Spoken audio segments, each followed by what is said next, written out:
Hello बच्चों, let's read out the question first. An AC source E equals to E naught sine omega t is applied across an inductor, inductance L. Show mathematically that the current lags voltage by phase angle of pi by 2. So यहाँ पर simply हमसे question में क्या बोल रखा है कि यदि एक EMF हो, ठीक है, एक ऐसी सोर्स हो जिसका EMF हो E equals to E not sine omega T के बराबर, उसे हमने अप्लाइड कर दिया है किसके अक्रॉस, एक इंडक्टर के अक्रॉस.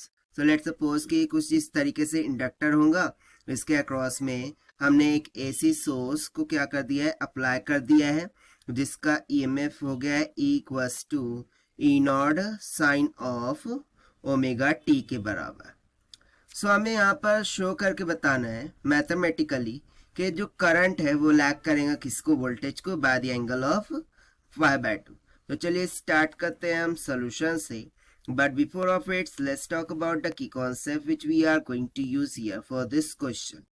सो यहाँ पर कॉन्सेप्ट हम क्या लगाएंगे कि जैसे ही इस इंडक्टर से करंट का फ्लो होगा, so due to the changing property of inductor, इसमें एक बैक ईएमएफ का निर्माण होगा, and that will be given by E equals to minus of L di by dt. ठीक है, सो भाई इसी कॉन्सेप्ट का हम यहाँ पर यूज करेंगे. सो देखिए, सबसे पहले तो मैं यहाँ से क्या लिख लेता हूँ कि जो भी ईएमएफ का निर्माण हो रहा है इस इंडक्टर में वो है E इक्वल्स टू क्या, दैट इज माइनस का L t i by d t के बराबर.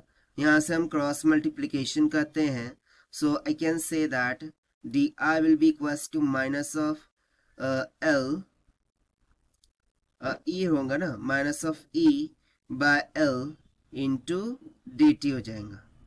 अब जैसा कि मुझे क्या फाइंड करना है, क्या शो करना है मैथमेटिकली कि करंट लैग करता है वोल्टेज को.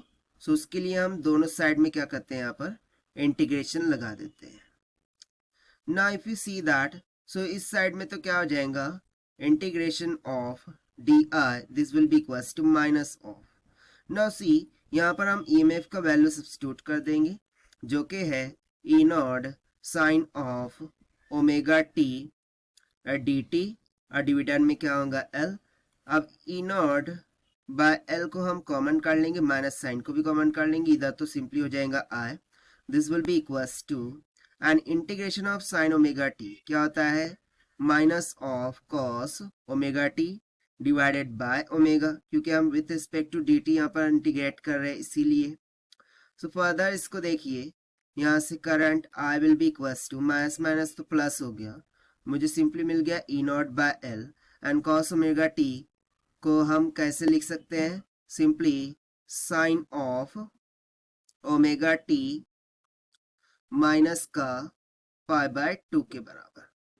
सो देखिए यहाँ से मुझे current I is equals to क्या मिल गया.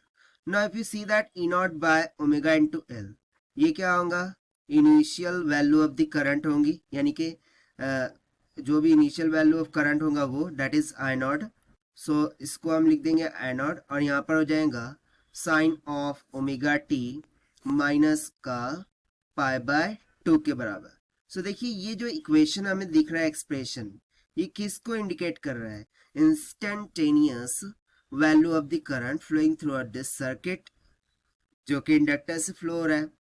ठीक है, सो इसके लिए देखिए ईएमएफ का हमें क्या दिया था, e equals to E not sine omega t, but current क्या आया है, i not sine omega T minus का पाई बाय 2, यानी कि हमें यहाँ पर एक फेज एंगल देखने को मिल गया है पाई बाय 2 के बराबर, अब अभी कैसा, माइनस का पाई बाय 2. सो इससे यहाँ पर ये प्रूव हो जाता है कि जो करंट फ्लो करेगा इंडक्टर से वो वोल्टेज को क्या करता है, लैग करता है by the phase angle of pi by 2. So यहाँ से हम सिंपली बोल सकते हैं hence proved. So this is what whole about this question. So यदि मैं यहाँ से स्टेटमेंट लिखना चाहूँ तो स्टेटमेंट हम लिख सकते हैं therefore current lags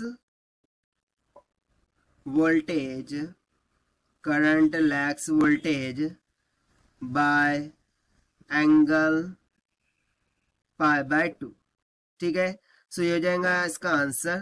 so this is the required solution which we have solved by using the conceptual formula of EMF generated throughout the inductor से. So this is the required solution. I hope you understood well. Best of luck. Thank you.